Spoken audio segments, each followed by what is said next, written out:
हाँ तो students good morning again.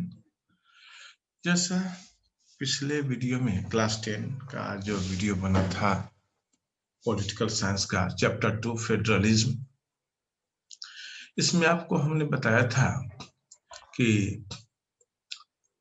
what is federalism and how the federalism is used in what are the different phase of the federalism. इस federalism में हमने we have discussed you about the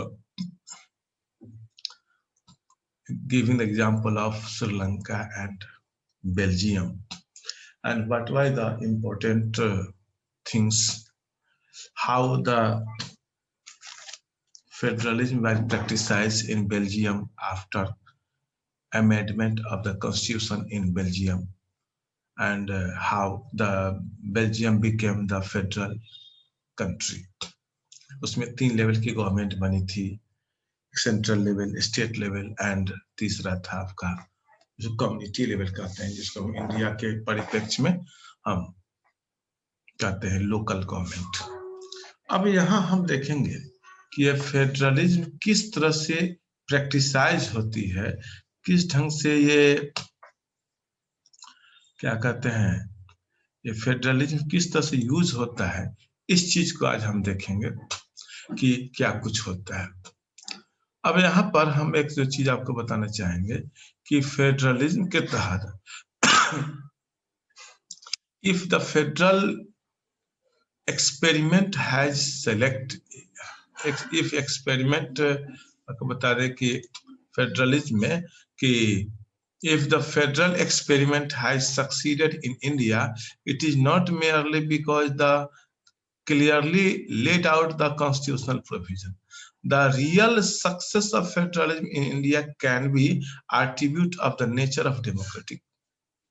अब यहाँ पर केवल federal state कह देने से और पावर डिवाइड करने में केवल उतना ही कर देने से नहीं होता है, बल्कि इसमें हमको ये भी देखना होता है कि इसका डेमोक्रेटिक पॉलिटिक्स का नेचर क्या है। मतलब यहाँ कहा जाए कि नेचर ऑफ डेमोक्रेटिक पॉलिसीज की बात करें, पॉलिटिक्स की बात करें, ये ज्यादा अच्छा होगा। और हम अगर एक तो दे दिए कि यूनियन गवर्नमेंट, एक हो गया स्टेट गवर्नमेंट, लेकिन इसमें हमको ये भी देखना होता है कि स्टेट गवर्नमेंट में जो पावर दे रहे हैं, जो कुछ हम ये कर रहे हैं, तो उसका किस ढंग से उसका लोकल लोगों का नेचर क्या है, उसके हिसाब से देखना होता है। यानी इसमें हमको ये भी कहें ensure that the spirit of, अगर सच कहा जाए कि spirit of respect for the diversity and desire of living together because the share of ideal of the country, यानी हम जो वहां पर शेयर करते हैं वहां पर जो उसमें स्पिरिट ऑफ फेडरलिज्म को हमें देखना होता है। इसमें रेस्पेक्ट ऑफ द डाइवर्सिटी, जैसे जो जहां पर जिस तरह की डाइवर्सिटीज है उसको हमें देखना होता है। वहां के लोगों की भाषा क्या है, वहां के लोगों का कल्चर क्या है, वहां के लोग क्या चाहते हैं, इस सारे चीज का हमें रेस्पेक्ट करके चलना होगा। तभी हम एक फेडरलिज्म में हम विश्वास कर सकते हैं, फेडरलिज्म को हम सही ढंग से सार्थक कर सकते हैं। अदरवाइज ये तो फिर बेकार की बात हो जाती है, कोई काम का चीज वो नहीं होता है। अब हम जैसे हम देखेंगे तो फिर क्या देखेंगे, कौन कौन सा चीज हम देखें, तो सबसे पहले देखना होता है कि लैंग्वेज यानी लिंग्विस्टिक स्टेट्स जिसको कहते हैं। अब लिंग्विस्टिक स्टेट्स में क्या आता है, जरा मैं आपको बता दूं कि लिंग्विस्टिक स्टेट्स के तहत कि the creation of linguistic state was the first and major test of the diversity या democratic politics of the country. मतलब हम पहले हम अगर डेमोक्रेटिक कंट्री के पॉलिटिक्स करते हैं या डेमोक्रेटिक कंट्री का राजनीति की बात करते हैं, तो first of all it is very important to creation a linguistic states, यानी कौन सा स्टेट्स में किस तरह की भाषा है, ये सब हमको ज्यादा देखना पड़ता है और इसको हमें ध्यान में देना होता है। जैसे कि if you look at the politics map of the India when the begin of the journey of the democracy in 1947, तो समझ रहा है कि that of the 2006 you will be surprised the extent of change. Many old states have been vanished and many states has been created. यानी अगर to 1947 में when India became the independent, तो उस समय से अगर आज तक की बात हम देखते हैं तो देख रहे हैं कि बहुत सारे स्टेट्स जो वैनिस्ड हो चुके हैं, यानी आज हमारे बीच नहीं है, और बहुत ऐसे स्टेट्स हैं जो आज भी हमारे बीच क्रिएट हुए हैं। जैसे कि बहुत सारे स्टेट्स बाद में बना है जो पहले नहीं था, जैसे कि अब झारखंड बना, या और भी कई स्टेट्स जो पहले नहीं था, ये सब बाद में बना। तो इस ढंग से बहुत सारे चेंजेस हुए। तो हमें जानना जरूरी होगा कि जैसे बहुत सारे in 1947 boundary of the several states of India has changed in order to create a new states. It was done by the insular people of the spokes and the language living the same states. Some were created not the basic on the language. कुछ ऐसे भी states थे जो basic language के आधार पर create नहीं हुए। and recognize the different based on the culture, ethnically, geography, कुछ है क्योंकि ज्योग्राफी के हिसाब से हुए, यानी भौगोलिक दशा के हिसाब से हुए। अब एक चीज देखिए, the include the state like Nagaland, Uttarakhand, Jharkhand, ये सब की बात अगर हम करें तो यहाँ पर इसमें क्या था कि when the denied of the formation states the basis of language were raised, some of the national leader fears of would be distinction of the country. The central government restrict the linguistic states. अब यहाँ पर क्या है कि central government,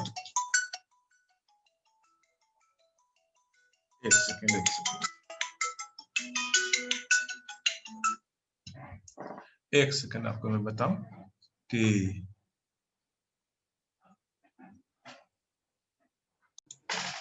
हाँ, तो जैसा आपको बता रहे थे कि लिंग्विस्टिक स्टेट्स के बारे में कह रहे थे कि उसमें सेंट्रल, यहाँ पर एक चीज है कि सेंट्रल गवर्नमेंट, हाँ, central government raise the linguistic states for the some time. मतलब यहाँ क्या होता है कि states for some time, but the experience है शोन, जैसा कि अनुभव बता रहा है अब तक का जो है कि formation of the linguistic states has actually been made country more united, मतलब and had no administrative exist। तो यहाँ पर देखा कि एक्सपीरियंस जैसा बता रहे कि फॉर्मेशन ऑफ लिंग्विस्टिक स्टेट्स जो एक्चुअली कंट्री के हिसाब से, वहाँ के ज्योग्राफी के हिसाब से, वहाँ के लोग कल्चर के हिसाब से तो होता है, तो ज्यादा ये बेटर होता है। ये है वहाँ के लिंग्विस्टिक स्टेट्स के बारे में अनुभव। अब यहाँ पर एक दो चीज और जानना है कि लैंग्वेज पॉलिसी, आखिर लैंग्वेज के संबंध में अपने देश में क्या कुछ पॉलिसी है। तो second test of Indian federation, पहला था कि लिंग्विस्टिक स्टेट्स के हिसाब से फेडरलिज्म को तय करना, दूसरा है कि लैंग्वेज पॉलिसी। तो second test for language federation is the language policy. Constitution did not give the status of the national language in any one language. अब यहाँ पे एक और चीज कह रहा है कि हम नेशनल लैंग्वेज के रूप में हम एक लैंग्वेज को करें तो वो ज्यादा बेटर नहीं होता है। अब यहाँ देखिए कि हिंदी इंडियन ऑफिशियल लैंग्वेज है। एक चीज यहाँ देखा जाए, यह हिंदी जो है इसको ऑफिशियल लैंग्वेज के रूप में दिया गया है, लेकिन ऐसा है कि Hindi is mother tongue only about the 40% people. अब यहाँ पर क्या है कि केवल 40% पीपल ही है उसी का मदर टंग हिंदी है। इसका मतलब कि 60% ऐसे लोग हैं जिनका मदर टंग हिंदी है ही नहीं। Therefore, the other many safeguards to protect the language beside Hindi are the, इसीलिए क्या किया गया कि 21 languages as the schedule of language by constitution. अपने कॉन्स्टिट्यूशन में इसी कारण से 21 भाषा को और इंक्लूड किया गया कि it will be also known as the official language. ये भी 21 लैंग्वेज जो है वो भी हमारे ऑफिसेज में यूज होगा। इसका मतलब है कि the people who is not, या the people who don't know about the Hindi can use the other 21 language. इसमें से जो भी कोई जानता हो उसके हिसाब से वो काम कर सकता है। A candidate is an examination conduct in the central government position may not be of examination। एक और चीज देखा कि अनलाइक द श्रीलंका, जैसे कि श्रीलंका में भी देखा गया था कि leader of our country adopted very cautious attitude spreading the Hindi according to the constitution use of the English official language purpose to the stop of in 1957 1965।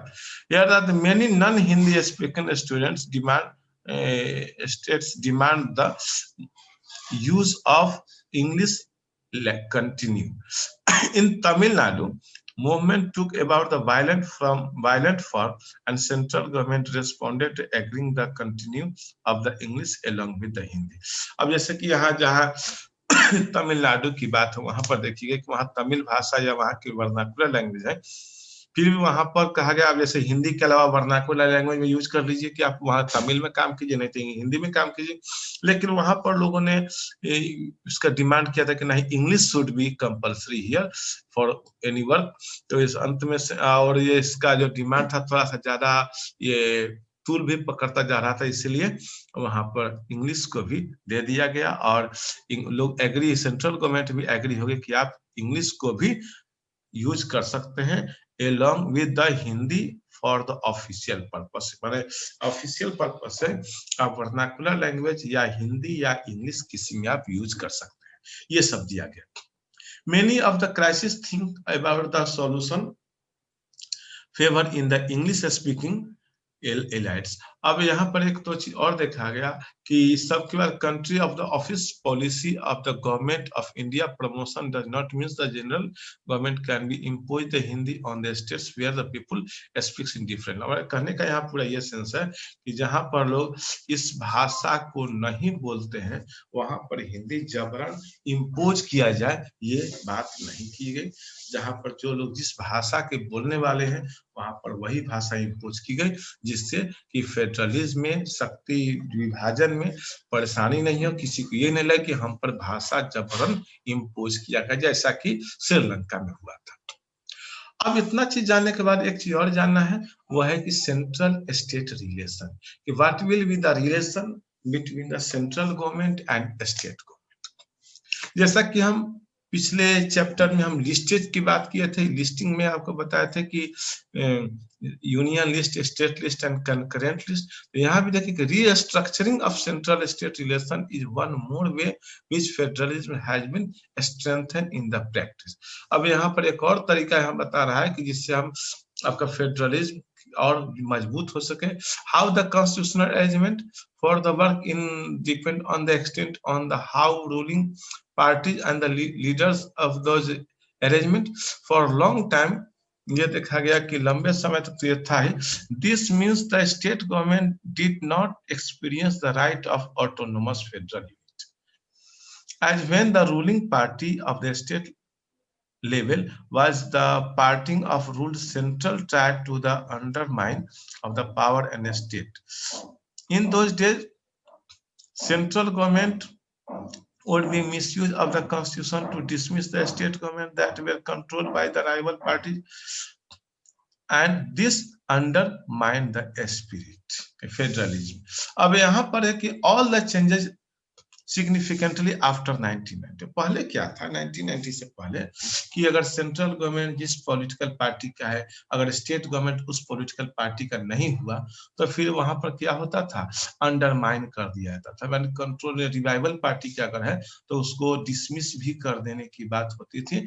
यहाँ पर नेचर अब की to dismiss the nature states. लेकिन अब क्या है कि all the change significantly after 1990। This period of the regional policy means the state of the country. It was also the beginning of the era of colonization government। अब यहाँ पर कोलाइनेशन government में कि अब यहाँ पर 2 या 2 से अधिक पॉलिटिकल पार्टी भी मिलकर के सरकार बना लेती है। And central government since no single party got a clear majority in the Lok Sabha, then the major nation party had entered in the alliance in the many form of the government। अब यहाँ एक और चीज है कि अब central government में है जिस पॉलिटिकल पार्टी को स्टेट में का नहीं है, तो वैसे में भी उपाय, क्योंकि अब सेंट्रल गवर्नमेंट भी 1990 के बाद देखा गया है कि किसी एक पॉलिटिकल पार्टी नहीं है जो सेंट्रल में भी अपनी सरकार बना सके। स्टेट की तो बात हटा दी, स्टेट से तो दो या दो पॉलिटिकल पार्टी आपस में मिलकर सरकार बनाती है, इसको हम कोलिशन गवर्नमेंट कहते हैं। At the centre of the single party got a clear majority in the Lok Sabha and major national party had to enter into the alliance. यहाँ तक कि जो पहले जो क्लियर मेजोरिटी लेती थी वो भी एक बड़ी पार्टी के रूप में भी आती है, फिर भी वो अलायंस बना करके सेंट्रल गवर्नमेंट में काम करती है। हालांकि ऐसा नहीं, लेकिन अपनी मजबूती के लिए लोग काम करते हैं। ये है, ऐसा किसमें भी दिया हुआ है कि perils running the coalition government, किस ढंग से देखिए दो या दो से अधिक पॉलिटिकल पार्टी है, यहाँ पावर्स ऑफ द स्टेट्स, यहाँ ये पार्टी बना काम करती है। अब लिंग्विस्टिक डाइवर्सिटी, यहाँ पर आप देखिए कि इंडिया में there are so many language are spoken. In the census of 1990, in the census recorded more than 1,500 distinct language which people mention in the mother tongue। 1500 भाषा की बात यहाँ पर की गई है। इसमें आपको शेड्यूल लैंग्वेज में आसामीज है, बंगला, बोडो, ये सब है। कितने लोग स्पीकर से वो भी दिया हुआ है यहाँ पर, इससे हम और ज्यादा क्लियर हो सकते हैं कि कौन सी भाषा कितनी बोली जाती है और कितने लोग, कितने परसेंट लोग उसके बोलने वाले हैं। इसमें आसामीज को देख रहे हैं 1.6, बंगला 8.3, इस ढंग से। हिंदी देखिए तो सबसे ज्यादा आपका हिंदी भाषा है जो 40.2% है। अगर हम इसमें सबसे कम की बात करें तो बोडो देखिए जो 0.1% ये है। तो नहीं, यहाँ संस्कृत है 0.01%। तो ये इस ढंग से देख रहे हैं कि ये भाषा का डिस्टिंक्शन है और इसके आधार पर ये सब कुछ लैंग्वेज डिफरेंसेस होता है। Look include the table and make clear that no one language in the mother tongue of the majority of the population। इस ढंग से अगर हम ये बात करें तो मेजोरिटी की बात करें तो 50% से ज्यादा लोग कोई एक भाषा के बोलने वाले लोग यहाँ भी नहीं है। यहाँ भी सबसे ज्यादा हिंदी है तो 40% ही है। ये है।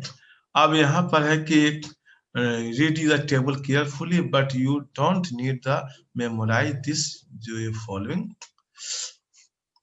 अब यहाँ पर एक दो चीज और देख लेना है कि क्या ये है, और इसके हिसाब से क्या है कि the report of the state recognised commission SRC was implemented exactly 50 years ago in November 1st, 1956. This is the own time, own way, and also transform the politics of the institutional life of the nation. Gandhi and other leaders promises the following that when freedom come, the new nations would be based on the new set of province. ये सब 19 and finally freed in the 1947 and it was divided। तो इस ढंग से ये हम देख रहे हैं। अब एक जो चीज चलिए हमको और देखना है कि decentralisation of the state India. तो इंडिया को हम डिसेंट्रलाइजेशन कैसे कर देंगे और इसकी बात देखेंगे, और इसके बाद एक दो चीज और देखना है, लेकिन इसको हम अगले वीडियो में देखेंगे। तब तक इसी के साथ थैंक यू ऑल, हम मिलते हैं आपको अगले वीडियो में, ठीक है। तो आज हम इसी पर स्टॉप करते हैं।